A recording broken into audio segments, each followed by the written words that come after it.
الأولى فقراتنا مع أخصائية التغذية هبة رصاص. دائما بتتحفنا ما هو جديد وأيضا كيف عادات الغذائية الصحيحة، فبنصبح عليها ونحكي اليوم موضوعنا التغذية أثناء العمل والدوام الطويل. صباح الخير هبة. صباح الخير فاتن. أهلا وسهلا حبيبتي.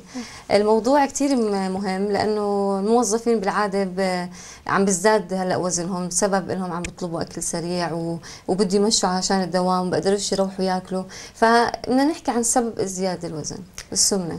اكيد في المراحل يعني في الاونه الاخيره صار عندنا زياده وزن، سمنه كبير بشكل ملحوظ. صح. وهي طبعا اضرارها يعني بترتبط بمشاكل السكري وارتفاع الضغط، الكوليسترول، الدهنيات، مشاكل على القلب كمان. ومن الأسباب اللي بتكون مرتبطة فيها حدوث السمنة هي النمط الغذائي الغير متوازن والغير صحي. صح. عن طريق الشخص يعني أوقات الدوام مرات ما بتكون طويلة، يعني فبيكون تنظيم الأكل خلال أوقات الدوام ما بياخذ الواحد كل المجموعات الغذائية والاحتياجات اللي بيحتاجها جسمه. فاحنا هلا بدنا نحكي عن حصص الغذاء لكل شخص من كربوهيدرات، نشويات، وانت جايبه معك عينات ونشكرك كثير عليها. لا. هلا ان شاء الله بناخذهم على الهواء يشوفوه مشاهدينا، فممكن تحكي لنا اللي جبتيه وبالاضافه للحصص اللي لازم كل واحد ياخذها. ضروري نأمن حصة النشويات زي ما قلنا، كونها مصدر مهم لأنها بتعطي سكريات سريعة الاحتراق، بتروح لدماغنا، بتنبه يعني بتزيد تركيزنا وشعورنا بالانتباه وتركيز بيرتفع عنا. حلو. هلا احنا ممكن الخبز الاسمر زي ما قلنا نوفره، نكون مفطرين بالبيت، وخلال دوامنا بدل ما نلجا للشيبس والاشياء المملحه، اذا يعني نوفر شيء ثاني بطريقه صحيه. في عنا يعني الخبز اللي بيكون ممكن انه احنا نحضره شوفان مثلا، ندمج معاه جبنه ونطبخه بالبيت يعني شوي، ونضيف عليه بهارات معينه ممكن البابريكا او هيك، وبصير بهاي الطريقه. عادي. لا هم بياخذوها، انت بخليكي قاعده هبه، مش مشكله. هلا بياخذوها على الهواء. في انا لاحظت جابه الشوكولاته الغامقه. مضبوط. هاي بتكون مره يعني ولا حلوه عاديه؟ هاي مره طبعا. هاي اللي فيها الفائده اكيد. هو كل ما احنا اخترنا الشوكولاته البلاك الغامقه، بنحاول دائما ننقي الشوكولاته الغامقه الدارك البلاك فيها الفائده. اللي فيها الفائده، فيها مضادات الاكسده الفلافونويدز اللي هي طبعا بتحمينا، بتخلص الجسم من تراكم الجذور الحره الفري راديكالز اللي هي طبعا تراكمها بسبب اذى ومخاطر وامراض صحيه. احنا بنشكرك كثير هبه رصاص، دائما بتيجي بتتحفينا بالمعلومات اللي احنا دائما نحتاج نسمعها ونطبقها. ان شاء الله مشاهدينا بيطبقوها حرفيا. شكرا كثير لحضورك وشكرا للعينات اللي جبتيها. شكرا لك. اهلا وسهلا فيك. مشاهدينا متابعين معكم باقي فقرات صباح نورمينا، واللي انضم لنا هلا بنقول لكم صباحكم ورد. طبعا هاي الفقره كثير ناس بحبوها وخصوصا السيدات، وايضا الرجال ممكن يعتنوا ببشرتهم. اليوم نحكي عن الليزر، استخداماته، مخاطره، كيف الواحد بقدر يحافظ على بشرته. معنا اخصائيه الليزر والتجميل الست ريم الجريري. صباح الخير. صباح النور، اهلا وسهلا فيكي. اهلا وسهلا فيكي للمره الثانيه. المره الثانيه انا بشكرك لانه استضفتونا المره الثانيه، يعني بتشرفينا لانه حقيقه انت بتغطي الموضوع بطريقه كثير بروفيشنال ويعني بتفيد مشاهدينا. تسلمي. شكرا. بالبدايه بنعرف الليزر واهميته ووظائفه ريم. هلا في البدايه بدنا نحكي عن الليزر. هو الليزر يعني بدنا نحكي من ناحيه علميه، يعني هو الليزر عباره عن حزم ضوئيه. حلو. اوكي. هاي الحزم يعني بتصير بطريقه متجانسه، طريقه متوازنه، يعني بخطوط طوليه، يعني بتتحول الى طاقه حراريه. هاي الطاقه بتخترق الجلد طبعا، بتكون يعني مش كتير ديب بس بتخترق الجلد، وبتؤدي الى دمج للبصيلات الشعر. حلو. يعني تدمير لبصيلات الشعر طبعا. بس بدنا نلاحظ نقطة ثانية، انه ما بتأثر على الأنسجة الموجودة طبعا تحت الجلد. هذا دليل على انه الليزر طبعا ما له سايد افكت، يعني دون انه تؤدي الى اي ضرر للأنسجة. يعني هاي بطريقة علمية. بطريقة عادية طبعا هو الليزر متعارف عليه انه هو لإزالة الشعر. هلا بنتطرق لها طبعا في الفقرات خلال الأسئلة. طيب أنا أكيد في أنواع للليزر، فما هي أنواع الليزر ريم؟ هلا أنواع الليزر مختلفة جدا طبعا. هلا أنواع الليزر بدنا نحكي انها هي نفسها انواع الاجهزه الليزر. هلا الليزر هو بشكل عام هو تعريف واحد لكل الاجهزه طبعا. ليزر يعني هو زي ما حكينا حزم ضوئيه طبعا، وبتصير وبتخترق الجلد يعني، وبتؤدي لتدمير البصيلات زي ما حكينا. احنا معنا تقرير صورناه بعيادتكم، حابين نشوفه مع مشاهدينا ومكملين اكيد. تفضل.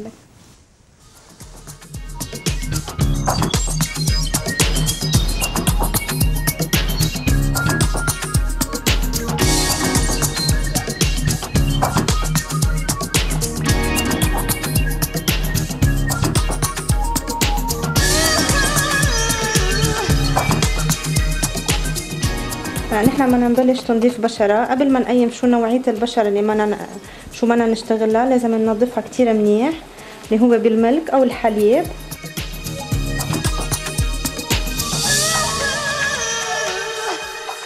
من بعد ما خلصنا تنظيف بشرة نشوف على المكبر شو نوعية بشرتها للصبية اللي بين إيدينا.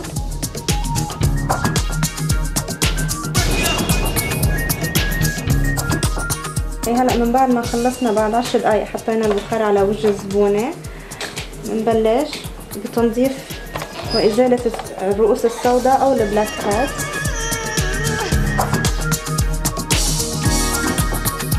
بدنا نعلق على شفنا الريبورتاج السريع. يعطيكم العافيه. انت ونوجه تحيه لسالي، هي معنا بالاستوديو. هي زميلتك اكيد بعمل الليزر وتنظيف البشره وهي الامور. فعلقينا على الريبورتاج بشكل سريع. وهلا عملنا للصبيه اللي هو اول شيء دي الفيشل العادي. يعني تنظيف بشره بشكل سريع. الفيشل تنظيف البشره اللي هو بشيل البلاك هيدز مثلا وهيك. بعدين عملنا معها ميكس اللي هو الكريستال بيلينج اللي هو تقشير خفيف للبشره طبعا. وبعديها عملنا الشيء اسمه راديو فريكونسي. هذا طبعا جهاز جديد هلا نازل. هل بدنا نحكي عنه؟ طيب طالما جبت سيرته راديو فريكونسي. هو راديو فريكونسي هو بيجدد الخلايا طبعا، بيجدد الكولاجين الموجود في الجسم في البشره يعني. يعني بيعمل على شد البشره، بيعطيها نضاره يعني. كويس ممتاز يعني. طيب هلا زي الكريستال بيلينج لازم تستخدم كريم قبل ما تطلع بنهار؟ هلا احنا الصراحه يعني يس هلا احنا بنعمل فحص للبشره يعني قبل ما نقرر لها انه رح تعمل كريستال بيلينج او لا يعني اذا حساسه كثير بتهيج او شيء. فبنعمل فحص للبشره وبناء عليها انه بنعطيها اما تريتمنت معينه مثلا قبل باسبوع او 10 ايام. واذا الامورها تمام وبشرتها تمام يعني ما في اي سنسيتيف سكين يعني او هيك بعد الجلسه بنكتب لها كريمات معينه. حلو صحيح. ريم بنهايه اللقاء ايش حابه توجهي كلمه للمشاهدات السيدات اللي بحبوا يعتنوا كثير ببشرتهم وختامها مسك مع الليزر برضه، شو رايك؟ والله يعني بحب اشكر اول شيء كل الناس اللي تابعونا. اوكي. وبحب اوجه تحيه كثير صغيره لدكتورنا العظيم دكتور عمر بطاينه طبعا، لانه هو صراحه اللي خلاني انا بالذات يعني بهذا المجال يعني انه بروفيشنال صراحه، وابدعتي فيه ما شاء الله. وابدعت يعني وعلى مستوى الاردن وخارج الاردن يعني. وبحب يعني انصح كل السيدات انهم يزورونا طبعا بالمركز. وان شاء الله حياخذوا نتائج. واللي حابب طبعا يحكي معنا بعد البرنامج انه نزوده برقمك. اكيد طبعا يعني اكيد حياخذوا نتائج ممتازه يعني ومرضيه. واجهزتنا طبعا حديثه وكل شيء تمام. كيف التعامل ما شاء الله عليك ريم. تسلمي كلك ذوق. والبنوته سالي اللي معك ما شاء الله عليها كمان ما قصرت. تسلمي كلكم ذوق يعني. شكرا لكم لانه هاي المره الثانيه بتستضيفونا يعني الموضوع مهم ووجودك اهم اكيد. ثانك يو لك. شكرا كلك ذوق. تسلمي يعطيك الف عافيه. أبدع في عالم الفن، فهو مطرب وعازف أيضا على آلة العود والكمان. له بصمة كبيرة في الفن، فهو درس الموسيقى في جامعة اليرموك ودرس في مدارس التربية سابقا. عمل في فرقة الإذاعة والتلفزيون عازف كمان، فأبدع الألحان. معنا المهندس الفنان الأردني عمر فحماوي. صباح الخير. صباح الورد. نورتنا. أهلا وسهلا. شكرا لك. أنا أول ما أجيت قلت لك بموت أنا على آلة الكمان، بحب صوتك كثير. شكرا كثير لك. بدنا نعرف عن بداياتك مهندس عمر واندفاعك للفن بالبدايات. أول شيء صباح الخير. صباحك ورد لكم جميعا وشكرا لتلفزيون نور مينا على هذه الاستضافة اللطيفة. الله يخليك. البدايات الفنية كانت في عام 1974. يعني كنا مندفعين للفن وكنا نخبة من الشباب في الشمال. شكلنا فرقة وعملنا فرقة وكنا نطلع بالاحتفالات وفي الأنشطة لحتى يعني تطورت الأمور ودعمنا أنفسنا في الأجهزة الصوتية وفي الميكروفونات وفي اللباس الموحد، صارت فرقة مرتبة وفرقة على مستوى. وطلعنا حتى في عام سنة 1976 طلعنا في برنامج مواهب، كنا احنا نعزف للمواهب اللي في الشمال يعني. للهواة، احنا هواة ونعزف للهواة كمان. ما شاء الله. احنا طماعين. بدنا نسمع معزوفة منك على الكمان، نحكي لك أقرب معزوفة لقلبك نسمعها منك. سميك على العود ولا على الكمان؟ بالكمان نبدأ. طيب. بعد إذن العود. بس أرجو المعذرة، آلة الكمان تجارية يعني، فيعني نعم. مش لا يكفي إنك أنت رح تضع لمساتك عليها. شكرا. أهلا وسهلا فيك.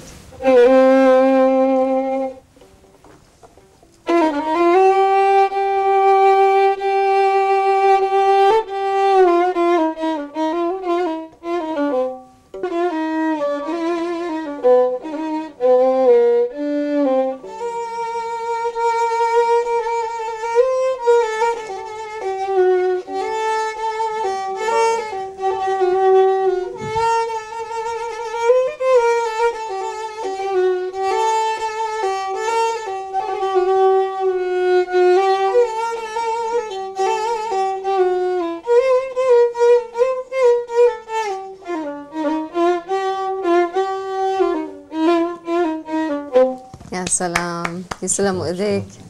انت ايضا بتغني مهندس عمر؟ انا مش مطرب. يعني مش مطرب؟ لا انا مش مطرب. معلومات وصلتني غلط يعني ممكن، لا ممكن أأدي، يعني ممكن أأدي بس انا أداء. مش مطرب. ممكن يعني أأدي، ممكن يعني مرات بتدندن مع العود. ممكن بس مش مطرب. مش مطرب. يعني فرق بين المؤدي والمطرب. اكيد. يعني ما راح تأدينا اليوم؟ لا انا مش مطرب. مصمم. طيب ماشي، احنا حابين نعرف مين اللي اخذ بيدك وانطلقت لمشوارك الفني؟ مين يعني الداعم الأكبر كان لإلك؟ احنا صحيح يعني كانت هي في البداية أسرة فنية. يعني بنحب الفن كثير بنحب الفن وندعم الفن. طبعا نوجه تحية لأخوك استضفناه الفنان يوسف الأمير. كل نعم. التحية له صحيح، وكل التحية. هو كان لك الفضل، أنت قلنا أنك أنت شجعته أكثر كمان. مطرب ممتاز وعازف ممتاز، وبوجه له التحية صحيح. شو أضافت لك هاي المسيرة الطويلة لحضرتك، لحياتك الشخصية، لحياتك المهنية؟ أضافت لك أشياء؟ يعني